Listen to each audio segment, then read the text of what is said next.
Hello, students. Welcome to Study from Home, and I would love to welcome everyone who is currently watching the videos and they are in 11th standard now. They have crossed one of the biggest obstacle in their life.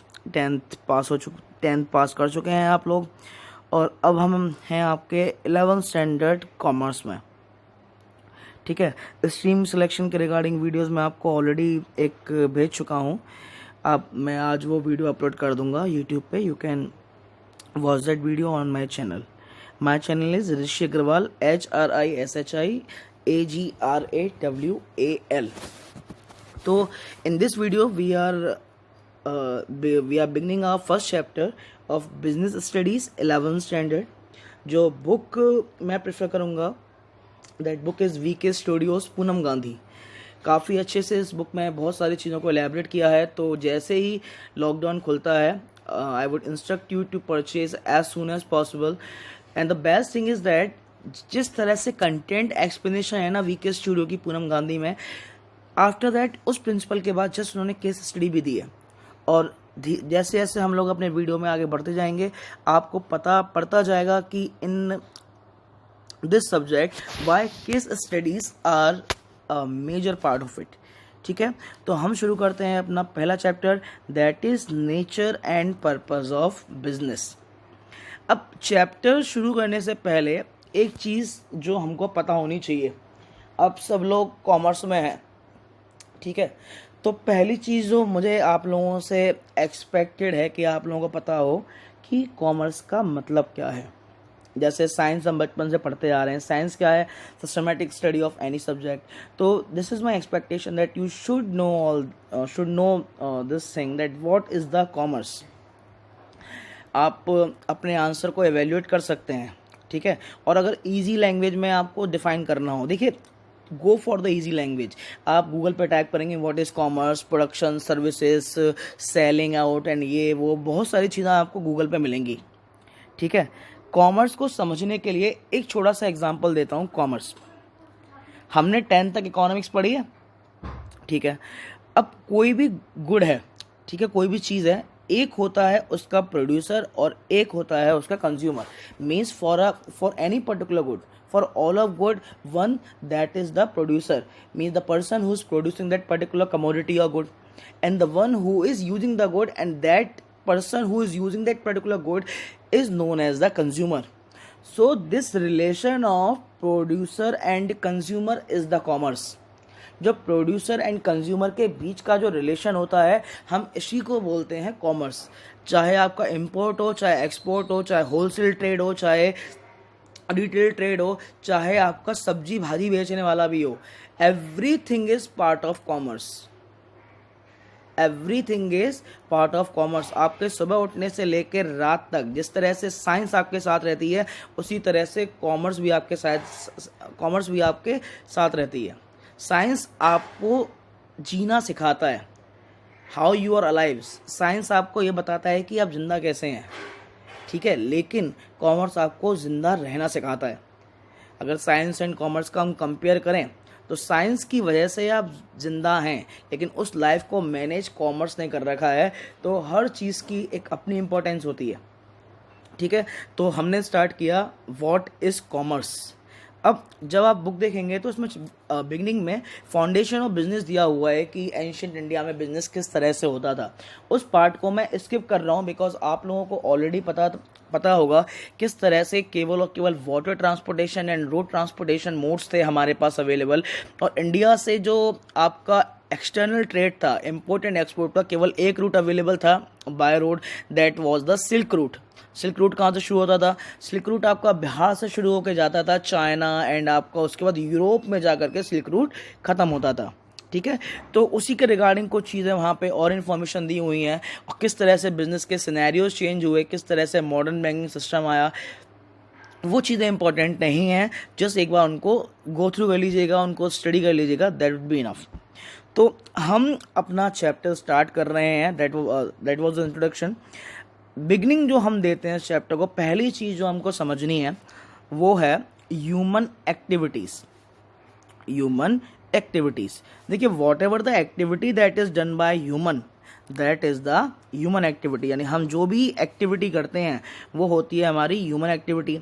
Slide में क्या दे रखा है, in every society people undertake various activity to satisfy their needs. भैया हम लोगों की बहुत सारी ज़रूरतें होती हैं, ठीक है, और हम अपनी ज़रूरतों के बेसिस पे बहुत सारी चीज़ें करते हैं, ठीक है, वही हो गई हमारी क्या, ह्यूमन एक्टिविटीज़।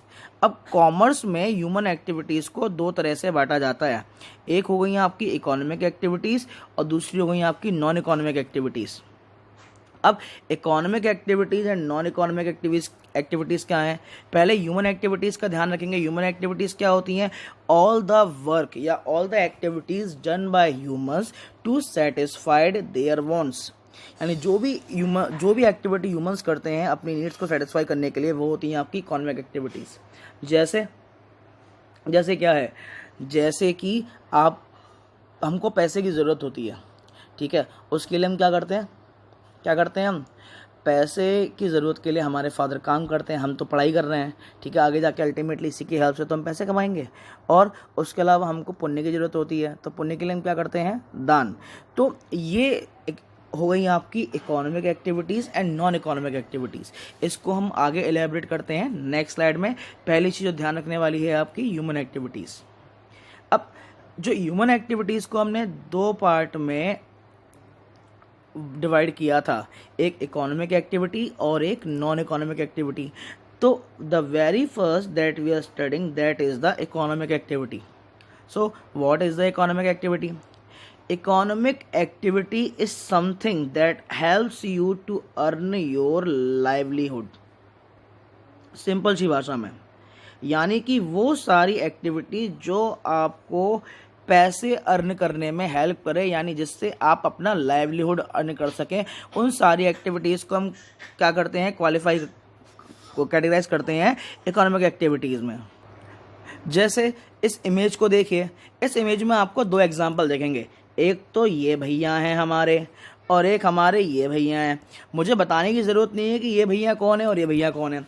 ये भैया आपके कुली हैं और ये भैया आपके डॉक्टर हैं।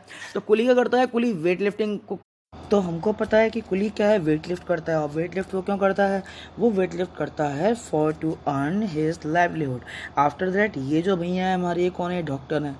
एंड हम सब जानते हैं डॉक्टर का क्या काम है, ठीक है। तो हमारे पास दो एग्जाम्पल हैं इकोनॉमिक एक्टिविटी के। एक बार रिकॉल करते हैं इकोनॉमिक एक्टिविटी क्या थी। Economic activities are those activity which are done to earn the livelihood, ठीक है, यानी अल्टीमेटली जिससे क्या है, पैसे अर्न होते हो आपसे, आप अपनी आजीविका चलाते हो। इसके बाद इकोनॉमिक एक्टिविटी में जो मेन पॉइंट्स हैं जो हमको ध्यान रखने हैं while elaborating the economic activities, वो है सबसे पहला, they are done to satisfy our wants, यानी whatever the wants we have, हमारी जो भी ज़रूरतें होती हैं उन ज़रूरतों को पूरा करने के लिए हमारी इकोनॉमिक एक्टिविटीज़ काम होती हैं। मैंने एक टर्म बताया था लास्ट स्लाइड में, that was livelihood. Livelihood term का मतलब पता है क्या होता है, इसका मतलब होता है आजीविका, ठीक है।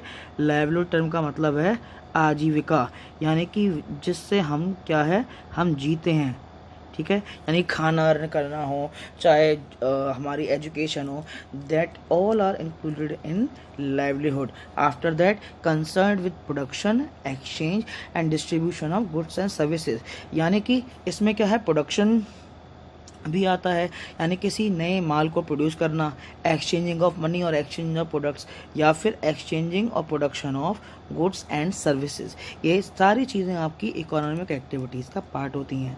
And after that economic activities का डिटर्मिनेशन क्या है, या what the economic activities determine, ठीक है। इकोनॉमिक एक्टिविटीज़ यानी whatever the activities which are done to earn livelihood, they determine the standard of living of individuals, यानी किसी भी कंट्री के लिए या एक ओवरऑल एक ग्रुप का स्टैंडर्ड ऑफ लिविंग डिक्लेयर करती हैं। अब कैसे करती हैं, अब एक बात समझिए, इंडिया है, हमने 10th क्लास में जब डेवलपमेंट वाला चैप्टर पढ़ा था तो वहाँ पे हमने स्टैंडर्ड ऑफ लिविंग देखा था, यानी कि एक कंट्री में लोगों का रहन सहन कैसा है। हम यूएस को इंडिया से कंपेयर करते हैं on the basis of standard of living, तो हमें क्या मिलेगा इकोनॉमिकली कि the standard of living of United States much better in comparison to India. इसका रीज़न क्या है? इसका रीज़न ये है कि वहाँ पे जो इकोनॉमिक एक्टिविटीज़ में लोगों का इंटेलिजेंस है, यानी लोग ज़्यादा से ज़्यादा किसी न किसी इकोनॉमिक एक्टिविटी में क्या है, पार्ट ले रहे हैं। ठीक है, यानी कि एम्प्लॉयमेंट एक तरह से आपका इकोनॉमिक एक्टिविटीज़ के अंदर आ जाएगा। Second point, determine the social and economic status of citizen. ठीक है, किसी भी पर्सन के या किसी भी सिटीज़न के इकोनॉमिक स्टेटस, उसके सोशल स्टेटस को भी डिटरमाइन करने का काम ये इकोनॉमिक एक्टिविटीज़ करती हैं। उसके बाद ये कंट्री के इकोनॉमिक ग्रोथ को भी डेवलप करने का काम करती हैं या उनको डिटरमाइन करने का भी काम करती हैं। कैसे? अगर इंडिया में 120 करोड़ पॉपुलेशन है तो उसकी वर्किंग पॉपुलेशन जो हर साल अर्न करती है वही होती है इंडिया की नेशनल इनकम। और कोई भी कंट्री डेवलपिंग या अंडर डेवलप्ड होता है on the basis of its national income. ठीक है, तो ये था आपका इकोनॉमिक एक्टिविटीज़। अब एक एग्जांपल है यहाँ पे, there is a teacher like me and what she is doing, she is teaching the students. अब सबसे बड़ा क्वेश्चन आपके लिए ये है कि whatever the teacher is doing in the school, will that be counted as the economic activity? मैं यहाँ पे क्वेश्चन मार्क लगा देता हूँ, क्या इकोनॉमिक एक्टिविटी है? इसका आंसर है yes. Yes, it is the economic activity because whatever the teacher is doing for students, she is getting paid for that। यानी जो भी बच्चों के लिए वो कर रही है उसके लिए उसको पैसा मिल रहा है, यानी वो लाइवलीहुड अर्न कर रही है, यानी she is earning the money. ठीक है, लेकिन वहीं पे अगर ये टीचर, उस स्लाइड को बाद में बात करेंगे, लेकिन यहीं पे ये टीचर क्या है, घर पे अपने बच्चे को पढ़ाती है। टीचर वही है। ठीक है, अब वो टीचर स्कूल में पढ़ा रही है, अब सेम टीचर घर पे अपने बच्चों को पढ़ा रही है, तो जो वो स्कूल में बच्चों को पढ़ा रही है that will be calculated as the economic activity. But वो टीचर जब अपने खुद के बच्चों को पढ़ाएगी that will not be calculated as the economic activity. Reason, because when the teacher is teaching in school that will be counted as she is earning the livelihood from that. That is the reason teaching the students is counted as the economic activity. Teaching her own children will not be counted as the economic activity. ठीक है, अब human activity में सबसे पहले हमने पढ़ा economic activity के बारे में। सेकंड जो था वो है हमारा नॉन इकोनॉमिक एक्टिविटी, यानी कि activities which do not have any economic motive. ठीक है, यानी जिनका कोई इकोनॉमिक मोटिव नहीं है। अब जैसे आप भगवान के मंदिर में जाते हैं, घंटा बजाते हैं, आरती करते हैं और दान की पेटी में 2, 4, 5 रुपये, 10 रुपये अपनी कैपेबिलिटी के अकॉर्डिंग डालते हैं, तो वहाँ पे कोई इकोनॉमिक बेनिफिट हुआ आपका? नहीं हुआ। ठीक है, या फिर आप कोई भी चीज़ दान कर रहे हैं या किसी की हेल्प कर रहे हैं, आपने किसी गरीब को खाना खिला दिया या किसी ने कोई एनजीओ खोला हुआ है, तो क्या ये सब इकोनॉमिक एक्टिविटी में आएगा? नहीं आएगा, बिकॉज ये सारी एक्टिविटीज़ ना ये लाइवलीहुड अर्न करने के लिए नहीं होती, ये हॉबीज़ होते हैं, पैशन होते हैं। ठीक है, तो इकोनॉमिक एक्टिविटी देखा to earn livelihood, and non economic activity which done on the base of interest और with the feeling of humanity, sympathy and love. ठीक है, अब नॉन इकोनॉमिक एक्टिविटीज़ हमारी कहीं ख़त्म हो जाती हैं, बिकॉज नॉन इकोनॉमिक एक्टिविटीज़ को हम आगे और क्लासीफाई नहीं कर सकते, उसका हमारा यूज़ भी नहीं है। हम कॉमर्स के स्टूडेंट हैं तो हमको कॉमर्शियल टर्म्स को, कॉमर्शियल टर्मिनोलॉजीज़ को यूज़ करना है, समझना है उन टर्म्स को। तो हम क्या करेंगे, हमने इकोनॉमिक एक्टिविटीज़ को क्या किया, फर्दर 3 पार्ट्स में डिवाइड कर दिया। कौन कौन से part? Business, profession and employment, यानी कि model of BPE। Economic activities we classified into BPE, business, profession, employment. यानी कि अल्टीमेटली इकोनॉमिक एक्टिविटीज़ का मतलब वो सारी एक्टिविटीज जिससे कोई इंडिविजुअल या कोई पर्सन पैसा कमाता है। ठीक है, लेकिन अब आप जरा सा थोड़ा सा दिमाग लगाओ, इस दुनिया में कहीं भी कोई भी बंदा पैसे कमा रहा है तो वो केवल और केवल इन तीन हेड्स के अंडर ही कमा रहा है। आपके फादर देखो कहीं ना कहीं कोई ना कोई बिजनेस करते होंगे, किसी ना किसी प्रोफेशन में होंगे या कहीं पे जॉब करते होंगे। ठीक है, अब इसका जो डिटेल एक्सप्लेनेशन हम देखते हैं अपने नेक्स्ट स्लाइड में। सबसे पहला जो हम देखेंगे वो है बिजनेस। अब बिजनेस जो टर्म आया है, ठीक है, बिजनेस में एक टर्म छिपा हुआ है दैट इज बिजी, ठीक है, बिजनेस मीन्स बीइंग बिजी, ठीक है।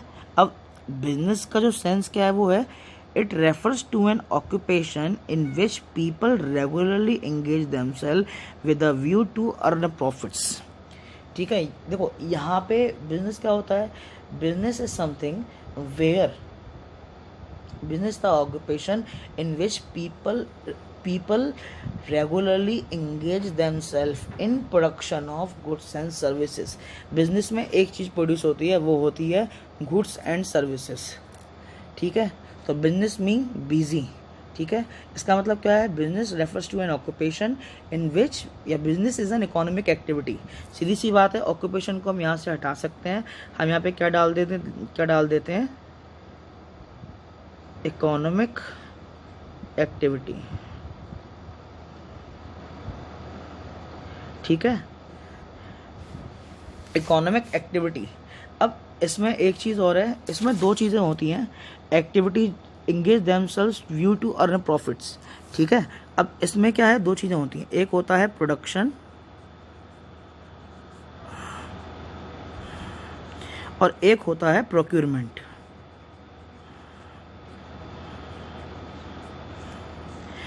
डेफिनेशन दोबारा से बना रहा हूँ, सुनना। The term business means being busy. In specific sense, business refers to an economic activity in which people regularly engage themselves in activity of production and procurement with a view to earn profits। यहाँ पे themselves के बाद production and procurement लगा देंगे, ठीक है। That is the much better definition of business, क्या, production and procurement. अब यहाँ पे ये दोनों टर्म तो मैंने बताया, प्रोडक्शन बताया एंड प्रोक्यूरमेंट बताया, इनके मतलब भी तो सुन लीजिए क्या है। प्रोडक्शन टर्म का मतलब होता है कोई भी चीज़ प्रोड्यूस करना, यानी प्रोडक्शन टर्म निकल के आया है प्रोड्यूस से, कुछ बनाना, एंड प्रोक्यूरमेंट का मतलब कुछ जमा करना। एक बात बताओ, हर कोई तो कंपनी खोल सकता नहीं, ठीक है, या आप कंपनी से सामान लेने जा सकते नहीं। आप क्या करते हैं, मोहल्ले की दुकान पे चले जाते हैं, एंड मोहल्ले के दुकान वाले अंकल ने क्या कर रखा है, मोहल्ले के दुकान वाले अंकल प्रोड्यूस नहीं करते कुछ, वो प्रोक्यूर करते हैं। So that is the part of procurement, ठीक है, यानी जमा करना। सो एक बार और बोलूँगा, business refers to an occupation, ये यहाँ पर definition, business refers to an occupation in which people regularly engage themselves in the activity of production and procurement with a view to earn profit, ठीक है। ये होता है आपका क्या, बिजनेस, ठीक है। अब इसके बाद चलते हैं हम अपने नेक्स्ट स्लाइड पे। अब बिजनेस के अर्लियर टाइम्स के बारे में बताया हुआ है। In earlier times, business was a simple affair. It was only means of carrying a living and acquiring wealth. Today, the range of business activities has widened to include not just commerce and industry, but a network of service such as banking, insurance, distribution and transport. इस चीज़ को हम आगे explain करेंगे। अब business क्या है, देखो जो मैंने बताया था, involves production, purchase, sale transfer or exchange of goods and services to satisfy the need of people with aim to earn profit. The person who are engaged in business are called entrepreneurs और businessmen। यहाँ पे जो term आएगा ना, entrepreneurs नहीं आएगा, यहाँ पे businessman टर्म को यूज़ कर सकते हैं हम। Entrepreneurs is the person who take risk to start a business, यानी जो पर्सन बिजनेस को स्टार्ट करने का रिस्क लेता है उस पर्सन को हम एंटरप्रेन्योर बोलते हैं। तो बिजनेसमैन एंड एंटरप्रेन्योर दोनों ही टर्म हम यहाँ पे यूज़ कर सकते हैं, ठीक है। ये हो गया बिजनेस। इसके बाद प्रोफेशन। प्रोफेशन क्या है, देखिए, business is the was the activity that use to have the involvement of production and procurement of goods and services, ठीक है। लेकिन प्रोफेशन क्या है, प्रोफेशन में गुड्स का प्रोडक्शन नहीं होता। Profession, it's all about the services. Profession refers to the activity which requires special knowledge। तो प्रोफेशन के टाइम पे हमें केवल और केवल एक चीज़ ध्यान रखनी है, वो क्या, for the profession there is the requirement of special knowledge and skills ठीक है। यानी प्रोफेशन में एक चीज़ की रिक्वायरमेंट होती है, प्रोफेशन नॉलेज एंड स्किल्स। देखिए, किसी को बिजनेस स्टार्ट करना है तो क्या उसके लिए MBBS होना ज़रूरी है? क्या उसके लिए MBA होना ज़रूरी है? बिल्कुल नहीं। अंगूठा टेक हो चाहे MBA हो, everyone can start their own business, but if you want to go to be a doctor, then it is the compulsion that you'll have to have a medical degree with yourself if you want to just think about medical line. ठीक है, तो profession क्या है? डॉक्टरी is kind of a profession, lawyer is also a profession. आपके पास definitely law में degree होनी चाहिए, ठीक है। तो ये हो गए क्या आपके प्रोफेशन, जहाँ पे आपके पास एक स्पेशलाइज्ड डिग्री होनी ज़रूरी है। Only after that specialized degree you will be able to undergo that profession, ठीक है। इसके बाद एम्प्लॉयमेंट क्या है? देखिए, बिजनेस, प्रोफेशन, एम्प्लॉयमेंट, हमने क्या किया, इकोनॉमिक एक्टिविटीज़ को 3 पार्ट में डिवाइड कर दिया है, business, profession and employment. Employment क्या कहता है? Employment refers to an activity in which a person works regularly for another for a fixed remuneration। सबसे पहले बिजनेस जहाँ प्रोडक्शन हो रहा था, सेकंड में वो एक्टिविटीज़ जिसके लिए स्पेशलाइज्ड डिग्री की ज़रूरत होती है। एम्प्लॉयमेंट में where a person works regularly for another, जहाँ पे एक पर्सन दूसरे पर्सन के लिए काम करता है एक फिक्स्ड पे पर। जो रेम्यूनरेशन है, रेम्यूनरेशन जो टर्म है इसको अंडरलाइन कर लेते हैं। रेम्यूनरेशन टर्म का मतलब है हमारा